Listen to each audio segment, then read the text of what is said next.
بخور ببر فقط 3500 بالا برسه این حراجی 3500 شد ببر 3500 این حراجی 3500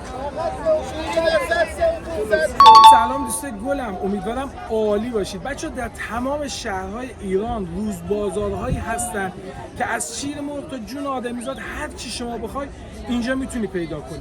نکته قابل توجه اینه که قیمتاش بسیار فضایی پایین نسبت به قیمتایی که داخل فروشگاه‌های شهرها هستن. حال هوای خیلی باحالی داره. من امروز به چهارشنبه بازار مجیدیه اومدم که خب خیلی باحال حال هواش. دوست دارم چند دقیقه توی بازار راه برم و حال هوا و باحالی اینجور بازارها رو براتون به تصویر بکشم. با من همراه باشید.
که میگیره چه موقع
یکی از دلایلی که این روز بازار نسبت به روز بازارهای بقیه شهر بیشتر مورد استقبال قرار میگیره اینه که پارکینگ بسیار خوب و جاداری داره. یعنی کسی که میاد توی این روز بازار با خیال راحت میتونه ماشینشو توی پارکینگ بذاره و بره برای خودش خریدشو بکنه، یا اگه میخواد توی روز بازار راه بره خیالش از بابت وسیله نقلیه‌اش راحت باشه.